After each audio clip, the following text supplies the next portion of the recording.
Hello friends, so welcome to Global Career Academy, lecture 9. Topic is 1.13 in your book and it is on page number 32. The topic is continuous charge distribution, right? So if you see all the topics up to 1.12, then what we have considered in that? We have considered that the charge we have considered is discrete. Discrete का मतलब क्या है कि हम consider कर सकते थे कि हर एक चार्ज है वो सेपरेटली हम मेज़र कर सकते हैं, उसका एग्जिस्टेंस है वो like we can consider a charge is alone, सिर्फ एक चार्ज है हम ऐसा उसमें मान सकते थे. And we have already seen few numericals and theories in which we have considered that there are two charges and they are separated by some distance, and then after we were calculating the force, we were calculating the field, flux, everything, right? Okay, but what happens in reality? In reality, this situation is not there. Actual में क्या होता है कि अगर आप कोई भी surface consider कर लो, जैसे कि सपोज ये स्टेपलर है, okay, so you consider a very small portion of it, and यहाँ पे if I want to find out the number of charges, you know that number of charges are due to the existence of number of electrons and number of protons. Okay, so आपको मालूम है कि एकदम छोटा सा area है तो उसमें भी there are lots of electrons available, lot of protons are also there, and it is like addition of all of them that creates the charge. So in reality you can never consider a single charge or a two charges separated by some distance. No, it is not like that. Okay, they are so closely packed, you have to consider this to be continuous. Continuous का मतलब क्या है यहाँ पे कि charges are there and they are distributed on any kind of shape surface. Okay, and वो continuously ही distribute होते हैं, आप ऐसा सेपरेट या डिस्क्रीट कंसिडर नहीं कर सकते हो. तो 1.12 तक जितना भी किया था that was everything related with the point charge. Okay, now we are going to discuss what is there, जो एग्जिस्ट करता है उसके ऊपर ये सब रूल्स कैसे अप्लाई हो गए उसके बारे में हम डिस्कस करने वाले हैं. और उसके लिए this theory is very important, that is continuous charge distribution. It is very small theory and very easy, right?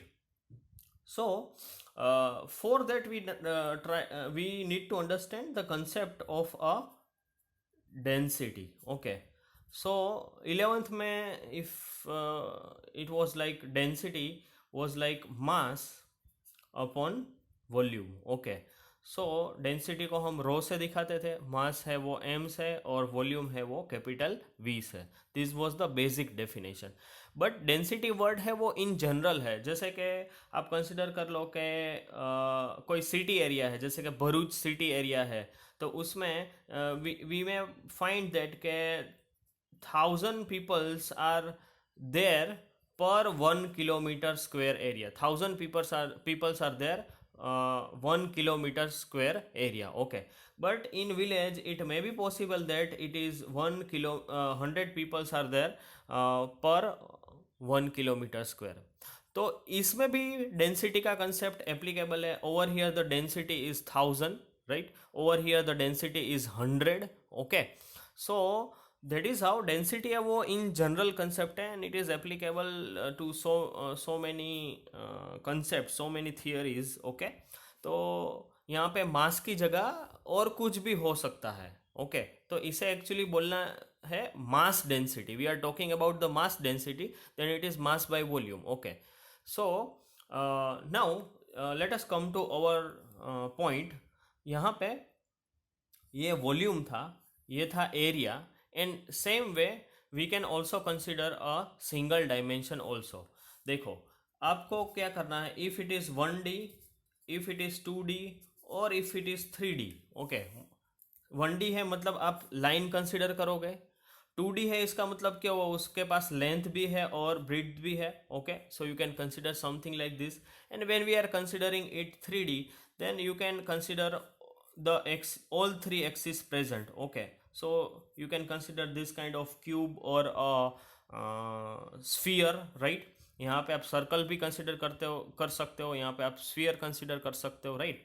So now linear charge density की बात करते हैं. Total we have three types of density. First is linear charge density, second is surface charge density, and the last one is the volume charge density. Okay, तो linear charge density का मतलब क्या है? So I hope you can see this wire. Okay, so if I will place a wire over here. Okay, ये हमने wire place कर दिया, तो आप देख सकते हो कि it is a line, right? हम इसको एक लाइन की तरह कंसिडर कर सकते हैं. And I can imagine that the charges are distributed uniformly over this wire. पूरे वायर में ये चार्ज है वो डिस्ट्रीब्यूट हुए हैं, right? When I can consider this as line, मैं इसको लाइन कैसे मान लूँ? आपको इसको लाइन इस तरह से मानना है कि इट्स क्रॉस सेक्शन एरिया, देखो इसका क्रॉस सेक्शन एरिया है, वो बहुत छोटा है कंपेयर टू इट्स लेंथ. इसीलिए मैं इसको एज ए लाइन मान के उसका डिस्ट्रीब्यूशन कर सकता हूँ, राइट? सो ये हो गई line, right? So what I am considering now? I am considering that the charges are distributed continuously on this line. Okay. So for that how can I calculate the linear charge density? तो सबसे पहले linear charge density है उसको lambda से दिखाते हैं. So let us write down that lambda equals to, अभी हमारा मास्टर इक्वेशन क्या है? It was like mass upon volume, लेकिन अभी मास डेंसिटी फाइंड नहीं कर रहे हैं, हम फाइंड कर रहे हैं charge density.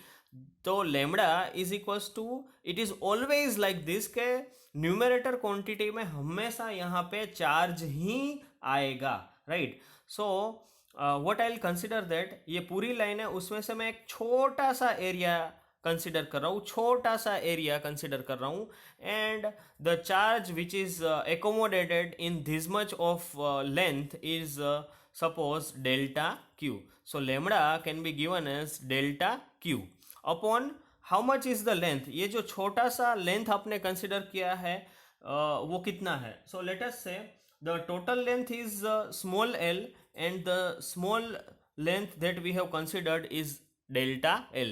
Okay, so it is delta L. So this is how you can find out the linear charge density. It tells us how the charge is distributed linearly.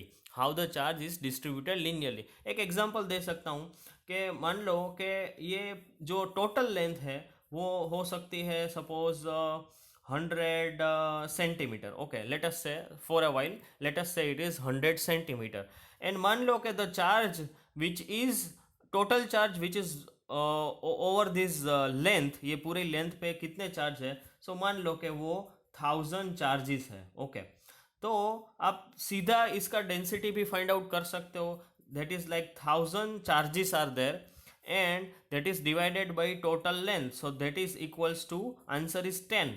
So I can say that the value of lambda is 10. अभी इसके unit के बारे में बात करते हैं. सो delta Q है तो उसको हम कूलम में एक्सप्रेस कर सकते हैं. डेल्टा एल है सो वो तो लेंथ है, so I can express it in meter. So that is how the unit will be coulomb per meter, right? Now let us talk about the surface charge density. As we discuss, when we are considering a line, so it exists in only one direction, one dimension में ही है ये. But when we are considering any surface, okay, so we have to consider something like this. Okay, इसको हम surface क्यों बोल सकते हैं? ये एल्यूमिनियम फॉइल है, right? So you can see that it has x axis और y axis. Okay, इस ये मान लो कि ये x axis है, ये x axis है, और ये वर्टिकल में है वो y एक्सिस है. सो you can see that it has x axis and y axis, but उसकी थिकनेस कहाँ पे है? इट हैज़ निग्लिजिबल थिकनेस, इसकी कोई थिकनेस ही नहीं है compare to its x dimension and y dimension. And that is how I can consider that it just has a surface. x and y length है और ब्रेड्थ है, इसीलिए हम इसको सरफेस बोलेंगे, right? So Let us consider a similar surface over here. If I want to find out its surface charge density, then what I'll do is I will divide this whole surface into small square area. देखो surface है वो किसी भी shape का हो सकता है, ऐसा ज़रूरी नहीं है कि वो स्क्वेयर ही हो, रेक्टेंगुलर ही हो, ऐसा कोई ज़रूरी नहीं है. देखो ये शेप है, ओके, तो ये कोई स्पेसिफिक शेप नहीं है, right. Then also I can find out its charge density, then also I can calculate the electric field, okay. तो क्या है इसमें, राइट. सो मान लो कि कोई आर्बिटरी शेप है और उसमें आपको you just have to make small infinitesimal small square in this, okay. तो मान लो कि ऐसा ही एक स्क्वायर हमने यहाँ पे निकाला है and whose area can be given as delta S. Then how I am going to find out the surface charge density. So let us say surface charge density का सिंबल है वो सिग्मा है. Sigma can be given as I told you, हमेशा charge density में numerator में कौन सी quantity आएगी, it will be always delta Q. So delta Q is the charge which is contained in this small infinitesimal area delta S, right. So I will write that, यहाँ पे मैंने delta Q लिख दिया and that will be divided by the area. देखो यहाँ पे length से divide किया था, over here we have divided it with the surface area, right, okay. So if I ask you what is its unit, तो आप बोलोगे कि डेल्टा क्यू तो कूलम से दिखाना है, डेल्टा एस है उसको हम दिखा सकते हैं, वो एरिया एलिमेंट है तो उसके लिए हम यूज कर सकते हैं metre square, right, okay. So that is unit coulomb per meter square. Next is volume charge density. So you can consider a cube like thing over here, or you can consider a sphere in which the charges are distributed uniformly. So you can consider a ball, okay. वो अंदर से hollow नहीं है, right, it is a sphere, okay. तो अंदर भी वो solid है, right, okay. So you can consider that the charge is distributed uniformly in this and I want to find out its density, right. So what will do, again you will do the same thing. यहाँ पे भी आप वही करने वाले हो कि आप एक छोटा सा पोर्शन कंसिडर कर लो. मान लो कि वो पोर्शन जो आपने कंसिडर किया है वो क्यूब है.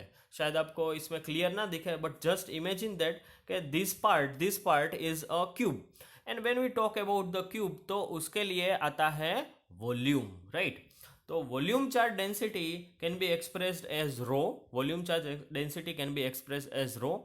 पहले ही बताया था कि न्यूमरेटर में हमेशा कौन आएगा, डेल्टा क्यू. डेल्टा क्यू क्या है, delta Q is the charge which is contain in this infinitesimal small volume जो हमने निकाला है. So delta Q divide by हम करेंगे यहाँ पे total volume, that is delta we.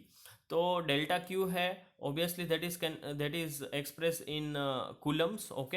And delta V volume है और वॉल्यूम का यूनिट होता है मीटर क्यूब. तो volume charge density is having unit of coulomb पर मीटर क्यूब, राइट. अभी बात करते हैं माइक्रो और मैक्रो की, राइट. हम ये कर चुके हैं वैसे पहले, आई थिंक सेकंड या थर्ड लेक्चर में.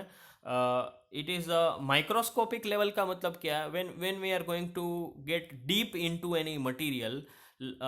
जैसे कि हम बात करते हैं इलेक्ट्रॉन्स की, हम बात करते हैं एटम लेवल्स की, तो that is known as a microscopic level. तो अप टू टॉपिक नंबर 1.12 हमने माइक्रोस्कोपिक लेवल पे ही बात की थी, but in reality we need to discuss at macroscopic level.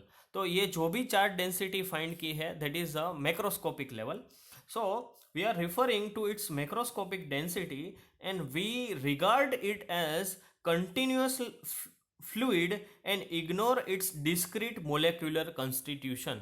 तो मान लो कि ये पूरा पानी मान लो, ओके. Let us consider a water, okay. So in water what is going to happen, हम उसका मोलेक्यूल लेवल पे भी एनालिसिस कर सकते हैं और उसका जो डिस्ट्रीब्यूशन है वी कैन कंसिडर, मतलब कि वो एक फ्लूइड है वैसा मान के हम उसका कंटिन्यूअस चार्ज डिस्ट्रीब्यूशन भी फाइंड आउट कर सकते हैं, right, okay.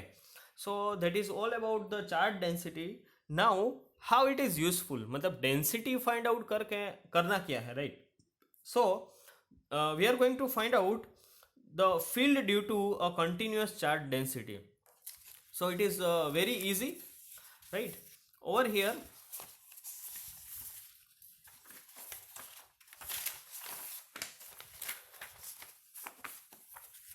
I want to find out the field due to a continuous charge density. So how can be possible, right? Okay. So suppose a continuous charge distribution in a space has a charge density rho. तो मान लो कि ये एक sphere है या और कोई शेप आप इमेजिन कर लो, सॉलिड शेप चाहिए, right? Okay, and I want to find out the electric field at point P point है वो कहीं पे भी हो सकता है, ये पेन की टिप है, ओके, उसको मान लो कि ये पॉइंट पी है. So it is right now outside the sphere, मतलब it is outside the quantity, जो चार्ज है उससे ये बाहर है, right? Okay, and I want to find out the field at P. Okay, तो वो हम कर सकते हैं. कैसे करना है यहाँ पे? सो आप एक कोई भी एक स्फीयर या कोई भी और शेप 3D में इमेजिन कर लो. ओके, फिर उसकी डेंसिटी कितनी है? Over here its density is rho, so it is a volume charge density, right? Okay, choose any convenient origin O and let the position vector of any point in the charge distribution be vector R. So let us consider that over here this is position vector O, okay, and then after I have considered a volume charge over here, okay, और यहाँ से इसका जो distance है that is to be written as R vector R. फिर the charge in a volume element is delta V is rho into delta V. ये कैसे आया? सो अभी अभी हमने किया था, राइट, कि rho can be given as delta Q by delta V. अभी अभी हमने किया था. So I can say that delta q can be given as rho into delta v. Delta q can be given as rho into delta v, right? So that is how ये क्या लिखा है? What is this? It is just a charge value. Delta q की value है और कुछ नहीं है, right? Next point is now consider any point p. P can be inside or outside with position vector r cap. तो इसी diagram में अभी मुझे पॉइंट p कंसिडर करना है. So I am considering that point P is over here and it is outside. It is outside the charge. Okay. तो आपको क्या करना है कि O को डायरेक्टली कनेक्ट करती हुई लाइन P तक जोड़नी है. And let us say that vector is R cap. Okay. It is R cap. Right. So now equation पे आते हैं. How can I write down its equation? Okay. तो equation explain करने से पहले मैं इलेक्ट्रिक फील्ड का जनरल इक्वेशन क्या था? So it was 1/4πε0 the charge upon the distance square, so that is R square, and then after the direction is R cap, right? तो यहाँ पे वही काम करना है हमें, राइट? ओके, तो आप बताओ कि 1/4πε0 तो बाई डिफॉल्ट आ ही जाएगा, राइट? क्यू, कैपिटल क्यू है, वो कितना है? So over here the capital Q is actually delta q, that is a small charge, and I can find out that its value is rho into delta v. So it is rho into delta v. Divide by r square. So yeah, that distance remain as it is. हमने sorry, that distance I can find out by this. ये distance कितना है? So that distance is, let us say, r dash. Okay, so I'll write that it is r dash square, and then after I'll write down the direction. So direction will be unit vector r dash cap, right? So this is how I can find out the electric field at point P due to this small cube. ये जो छोटा सा cube consider किया है उसके कारण ये सब है, राइट? ओके, अभी आप सोचो कि ये एक क्यूब है, ऐसे बहुत सारे क्यूब इसमें डिस्ट्रीब्यूटेड है, and if I will integrate them all, if I will add them all, then I can find out the total electric field due to this whole sphere or whole 3D surface, 3D solid, okay, at point P. तो वो कैसे कर सकते हैं? तो आपको कुछ नहीं करना है. 1/4πε0 तो ऐसा ही है, right? Okay, we have so many delta E exist now. सभी सॉलिड्स के लिए अलग अलग डेल्टा ई है. आपको उसका सिर्फ टोटल ही तो करना है, right? So I will put a summation sign over here and I will write that for all delta V. Delta V मतलब the small elements, the small volume elements that we have considered, वो सभी delta elements का मुझे यहाँ पे total करना है. सो that is what all delta we, and then after you write down the same equation. Okay, so it is rho delta v r dash square r dash cap. Okay, so that is how I should write it. Okay, so this is useful in Gauss law. Exactly हम numerical करेंगे, at that time you will have more realization, right? Okay, so thank you.